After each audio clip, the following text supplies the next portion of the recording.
kita yang dibenarkan karena iman, kita hidup dalam damai sejahtera dengan Allah oleh karena Tuhan kita Yesus Kristus. Oleh Dia kita juga beroleh jalan masuk oleh iman kepada kasih karunia ini. Di dalam kasih karunia ini kita berdiri dan kita bermegah dalam pengharapan akan menerima kemuliaan Allah. Dan bukan hanya itu saja, kita malah bermegah juga dalam kesengsaraan kita. Karena kita tahu bahwa kesengsaraan itu menimbulkan ketekunan, dan ketekunan menimbulkan tahan uji, dan tahan uji menimbulkan pengharapan. Dan pengharapan tidak mengecewakan karena kasih Allah telah dicurahkan di dalam hati kita oleh Roh Kudus yang telah dikaruniakan kepada kita. Karena waktu kita masih lemah, Kristus telah mati untuk kita orang-orang durhaka pada waktu yang ditentukan oleh Allah. Sebab tidak mudah seorang mau mati untuk orang yang benar, tetapi mungkin untuk orang yang baik ada orang yang berani mati. Akan tetapi Allah menunjukkan kasih-Nya kepada kita oleh karena Kristus telah mati untuk kita ketika kita masih berdosa. Lebih-lebih karena kita sekarang telah dibenarkan oleh darah-Nya, kita pasti akan diselamatkan dari murka Allah. Sebab jikalau kita ketika masih seteru diterdamaikan dengan Allah oleh kematian anak-Nya, lebih-lebih kita yang sekarang telah diperdamaikan pasti akan diselamatkan oleh hidup-Nya. Dan bukan hanya itu saja, kita malah bermegah dalam Allah oleh Yesus Kristus Tuhan kita, sebab oleh Dia kita telah menerima pendamaian itu. Amen. Ibu Anita akan memberikan khotbah dengan firman berjudul Apakah saudara sungguh-sungguh bermegah?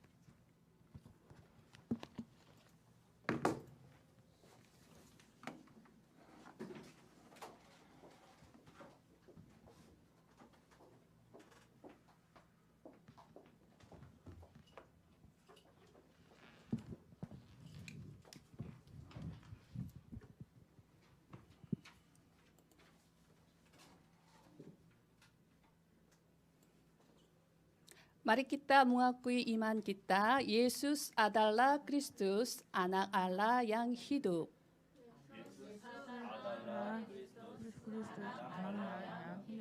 Mari kita saling memberi salam. Saudara adalah orang-orang yang dipenuhi Roh Kudus.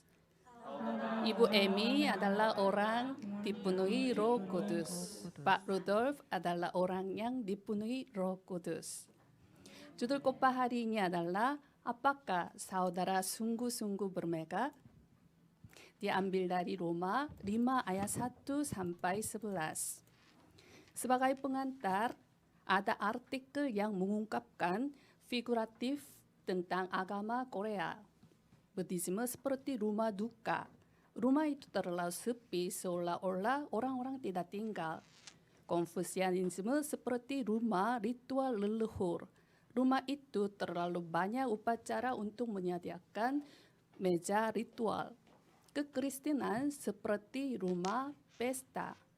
Rumah itu selalu terdengar suara pujian dan beribadah dengan rasa syukur. Jadi ketika seorang menjadi anak-anak Allah, wajah orang itu menjadi cerah dan bahagia. Judul khotbah hari ini adalah apakah saudara sungguh-sungguh bermegah? Beberapa orang dapat bertanya seperti ini, bagaimana kita dapat bermegah saat ini? Kita sedang menghadapi krisis ekonomi dan kesehatan karena COVID-19 yang semakin meningkat sekaligus muncul varian corona baru. Bagaimana kita dapat bersuka cita? Sepertinya perkataan itu benar, tetapi perkataan itu sepenuhnya salah bagi anak-anak Tuhan. Kita yang telah menjadi anak-anak Tuhan harus memiliki mata yang lain dari orang tidak percaya di dunia. Kita harus memiliki mata yang dapat menafsirkan masalah dan peristiwa secara mata rohani. Kita tidak hidup senang dan sedih silih berganti karena situasi dan kondisi di mana kita hadapi. Rasul Paulus mengakui seperti ini.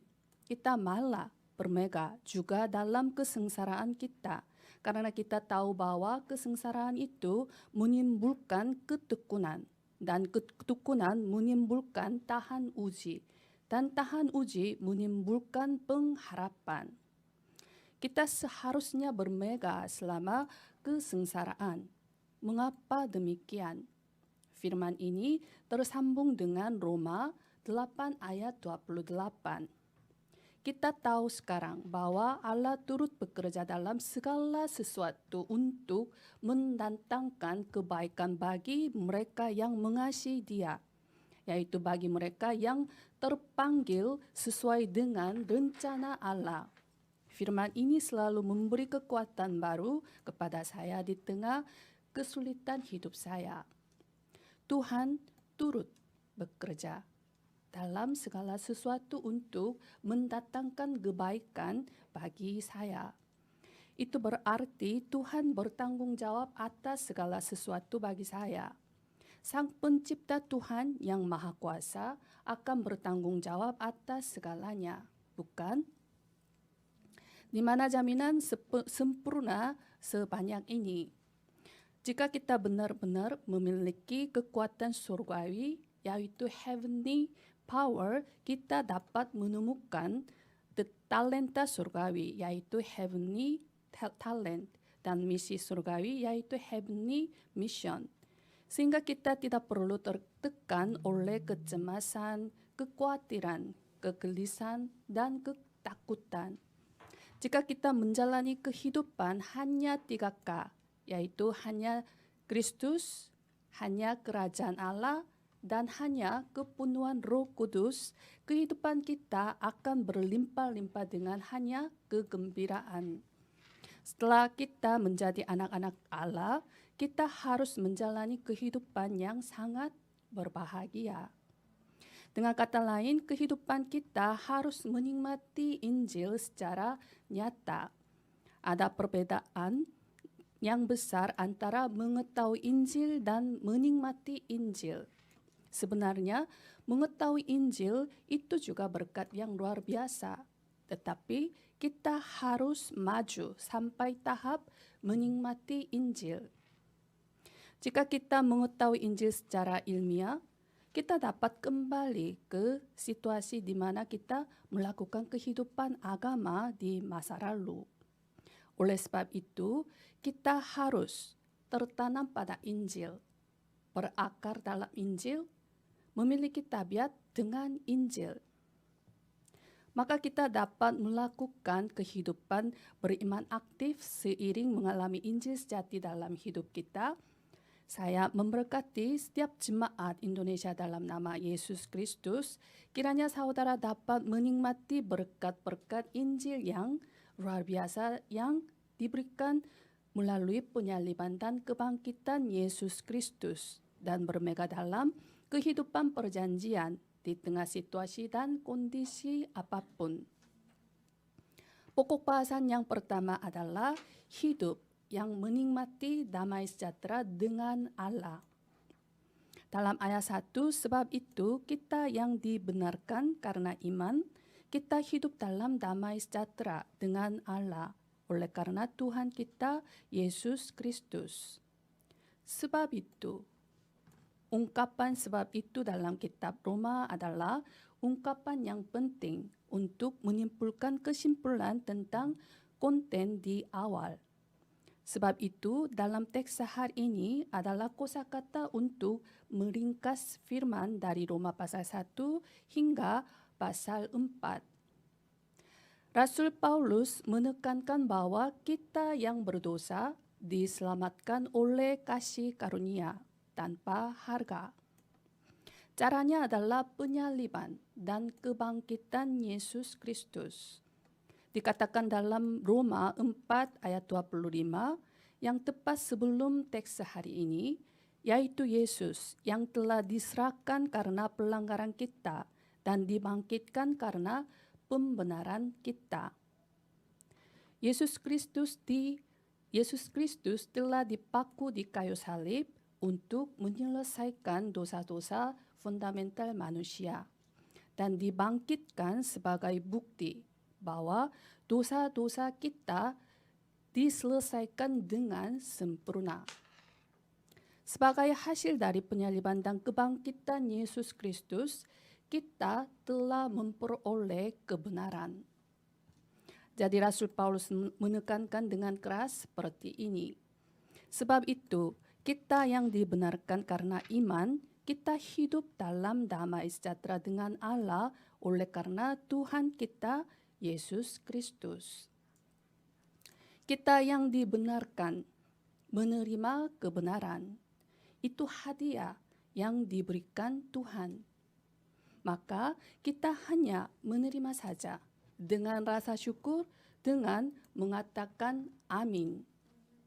Kemudian kita harus menjalani kehidupan yang menikmati berkat-berkat tersebut secara nyata. Intinya adalah hidup yang menikmati damai sejahtera dengan Allah. Kita hidup dalam damai sejahtera dengan Allah oleh karena Tuhan kita, Yesus Kristus. Nikmatilah berkat-berkat with Immanuel, oneness yang bersama dengan Allah Tritunggal selama 24 jam. Santo Agustinus mengatakan bahwa karena Tuhan menciptakan manusia, oleh sebab itu jika manusia tidak berbalik kepada Tuhan, tidak ada kelegaan dan kedamaian yang sejati di dalam hatinya. Ketika manusia berada dalam hubungan bermusuhan dengan Allah, Tuhan, sama sekali tidak ada kelegaan dan kedamaian yang sejati. Ketika kita memberitakan Injil di ladang penginjilan, kita dapat mendengar pengakuan pertama dari mereka yang diselamatkan melalui iman kepada Yesus Kristus, bahwa mereka merasa sangat berdamai sejahtera. Karena mereka yang tidak percaya kepada Yesus Kristus menjalani kehidupan dalam Kejadian pasal 3, yaitu mereka merusak perjanjian dengan Tuhan. Mereka hidup terpisah dari Tuhan. Mereka hidup sebagai budak setan. Mereka hidup dalam dosa dan kutukan selama-lamanya. Manusia sendiri tidak bisa keluar dari nasib itu. Sebab itu, Tuhan sendiri membuka jalan bagi kita. Jalan untuk diselamatkan adalah Kristus. Kristus menghancurkan kuasa setan sebagai Raja sejati. Kristus membuka jalan untuk bertemu kembali dengan Tuhan sebagai Nabi sejati. Kristus menebus kita dari dosa sebagai imam sejati. Perubahan status dari budak setan ke anak-anak Allah adalah keselamatan. Keselamatan itu keluar dari kutukan, dosa, dan latar belakang neraka.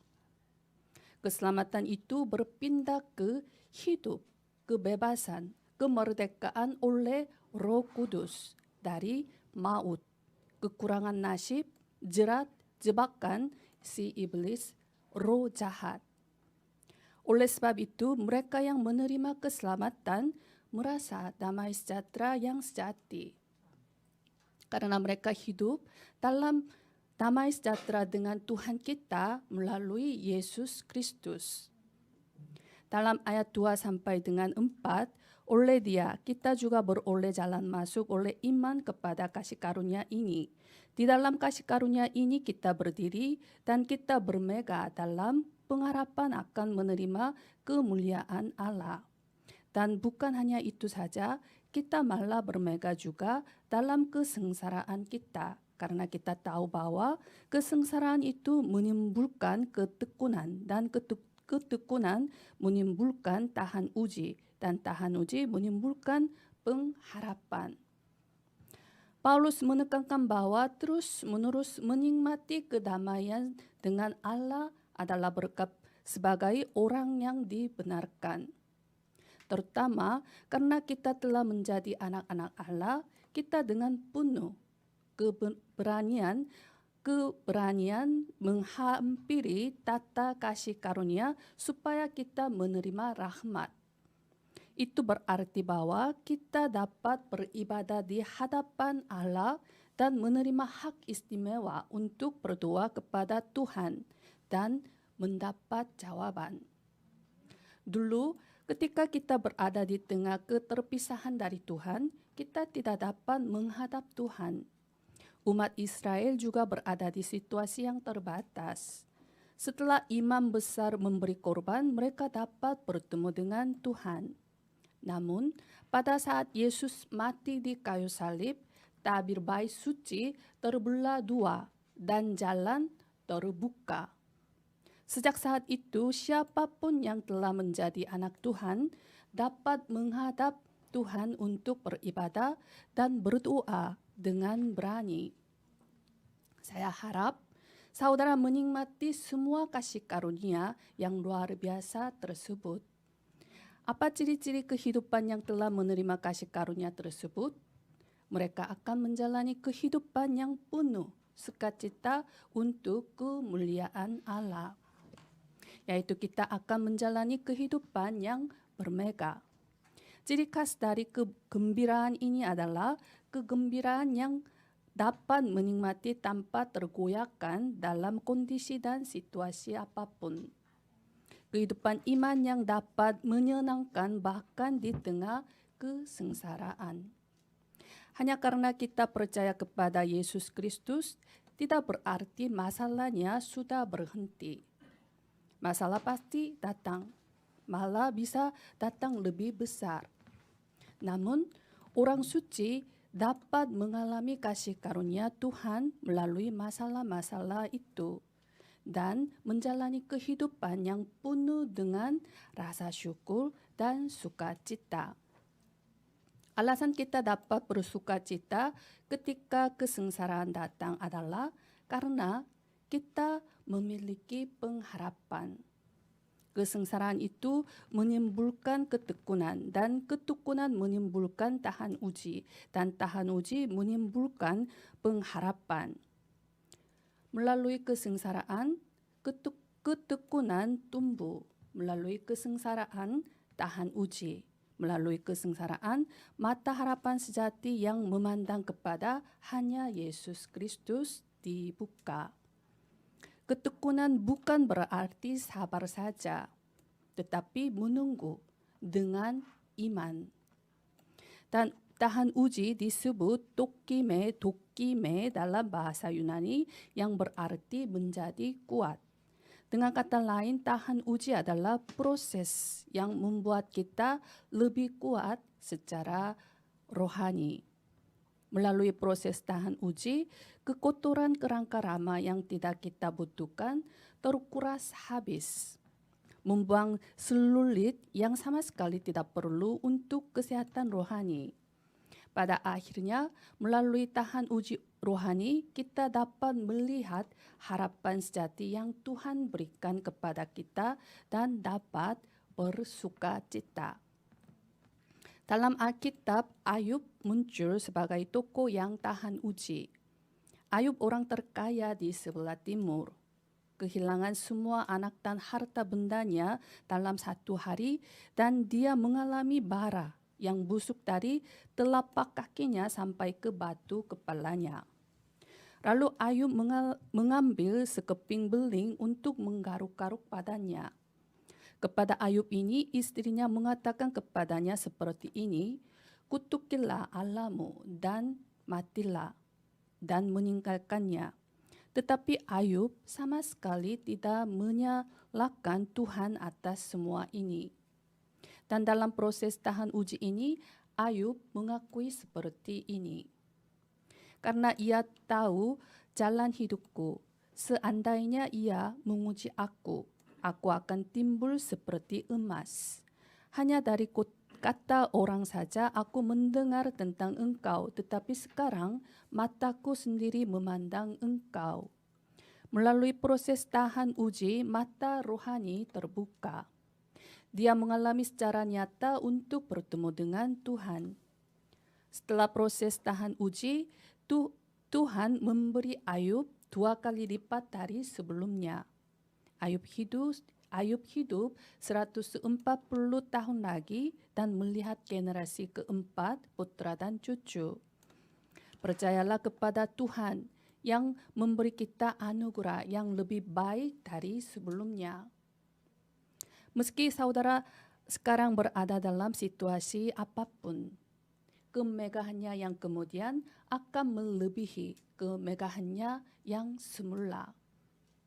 Dalam Yeremia 29 ayat 11, sebab aku ini mengetahui rancangan-rancangan apa yang ada padaku mengenai kamu, demikianlah firman Tuhan, yaitu rancangan damai sejahtera dan bukan rancangan kecelakaan, untuk memberikan kepadamu hari depan yang penuh harapan. Saya memberkati setiap jemaat Indonesia dalam nama Yesus Kristus. Kiranya saudara dapat menjalani kehidupan pengharapan sejati seiring dengan menerima bimbingan Roh Kudus yang sempurna dan menikmati bukti yang hidup dalam damai sejahtera dengan Allah. Pokok bahasan yang kedua adalah alasan kita bermegah. Dalam ayat 3, dan bukan hanya itu saja, kita malah bermegah juga dalam kesengsaraan kita. Karena kita tahu bahwa kesengsaraan itu menimbulkan ketekunan. Jika kita melihat teks hari ini, kita dapat melihat bahwa ungkapan bermegah diulangi. Dalam ayat 2, kita bermegah dalam pengharapan akan menerima kemuliaan Allah. Dalam ayat 3, kita malah bermegah juga dalam kesengsaraan kita. Dalam ayat 11, kita malah bermegah dalam Allah oleh Yesus Kristus Tuhan kita, sebab oleh Dia. Identitas rohani dari anak Tuhan yang diselamatkan adalah orang yang selalu bersuka cita. Dalam ayat 8, Rasul Paulus menunjukkan sumber sukacita ini. Akan tetapi Allah menunjukkan kasih-Nya kepada kita oleh karena Kristus telah mati untuk kita ketika kita masih berdosa. Alasan kita selalu bersukacita adalah karena ada ketetapan kasih karunia demi kita. Kita yang telah menerima ketetapan kasih dari Tuhan pasti akan bersukacita. Kita menjalani kehidupan kebebasan sejati karena telah dibebaskan dari seluruh dosa, kutukan yang menindas kita. Kehidupan kita adalah kehidupan yang sekarang menikmati sukacita abadi sambil menanti kerajaan Allah yang dijamin. Kosakata bermegah disebut kaukometa dalam bahasa Yunani. Itu berarti kebahagiaan yang lebih besar daripada kegembiraan biasa. Sehingga kosakata ini diterjemahkan sebagai bermegah. Itu mengekspresikan rasa yang luar biasa dan rasa syukur yang tidak sabar untuk membanggakannya, dan rasa kegembiraan sebanyak menyebarkan desas-desus. Mereka yang mengalami rahasia Injil yang menakjubkan bahwa Yesus datang sebagai Kristus dan sepenuhnya menyelesaikan semua masalah hidup, tidak bermegah. Kemegahan kita bukanlah kemegahan sementara, tetapi kemegahan abadi. Kita bermegah tanpa perubahan. Kita malah bermegah dalam kesengsaraan dan keaniayaan. Kita mengatasi ujian dengan kemegahan ini. Kita mengabdikan diri dengan kemegahan ini. Pendeta Charles Spurgeon pernah mengunjungi sebuah rumah pertanian pedesaan. Di ujung baling-baling yang berdiri di halaman rumah pertanian, sebuah panah yang menunjuk ke arah angin bergetar. Pendeta Spurgeon menemukan tulisan di bawah panah ditulis seperti ini: Tuhan adalah kasih. Pendeta Spurgeon bingung dan bertanya kepada petani itu, apakah ini berarti kasih Tuhan berubah seiring angin bertiup? Petani menjawab sambil tersenyum, tidak, artinya kemana arah angin bertiup, kasih Tuhan tidak berubah. Kasih Tuhan tidak pernah berubah. Sekalipun angin kesengsaraan atau penderitaan berhembus, kasih itu tidak akan berubah. Saya memberkati setiap jemaat Indonesia dalam nama Yesus Kristus. Kiranya saudara dapat bermegah dalam keadaan apapun dengan Injil yang mutlak sebagai plafon kasih Tuhan yang ditunjukkan melalui Yesus Kristus. Sebagai kesimpulan, salah satu orang-orang pelit dalam sejarah Amerika adalah pebisnis wanita bernama Hetty Green. Bahkan dia tidak memakai uang untuk kebutuhan pokok yang harus dibiayai. Bukan hanya itu, meskipun putranya terluka kakinya, dia hanya pergi ke rumah sakit gratis dan akhirnya putranya seumur hidup menjalani kehidupan sebagai orang cacat karena diamputasi akibat tetanus. Dia sendiri tiba-tiba pingsan dan meninggal saat berdebat tentang efek susu skim. Dikatakan bahwa ketika dia meninggal, kekayaan yang ditinggalkan adalah 200 triliun rupiah. Namun dia menjalani kehidupan yang bodoh, hanya berfokus pada mengumpulkan dan menimbun uang sepanjang hidupnya, dan tidak menikmati apapun yang dia miliki. Hal yang sama berlaku secara rohani. Otoritas rohani yang diberikan kepada kita sebagai anak-anak Tuhan begitu besar dan luar biasa. Tetapi jika kita tidak dapat menggunakan otoritas satupun, itu akan menjadi hal yang sungguh menyedihkan. Saya harap saudara dapat menikmati berkat-berkat yang diberikan Injil dan menjalani hidup dalam damai sejahtera dengan Tuhan. Dan juga kiranya saudara sungguh-sungguh bermegah. Itulah kehidupan penginjil. Saya memberkati setiap jemaat Indonesia dalam nama Yesus Kristus. Kiranya saudara dapat menjalani kehidupan pesta rohani, seiring menikmati sepenuhnya berkat-berkat yang diberikan Injil mulai hari ini. Mari kita berdoa. Kami mengucap syukur karena kami telah menerima keselamatan dengan cuma-cuma dari Yesus Kristus. Kiranya kami dapat menikmati berkat-berkat yang luar biasa yang telah diberikan kepada kami setiap hari dan setiap saat. Kiranya kami dapat menggunakan otoritas sebagai anak-anak Tuhan dan menikmati hidup dalam damai sejahtera dengan Tuhan. Kiranya kami dapat hidup seperti pesta. Kami berdoa dalam nama Yesus Kristus. Amin.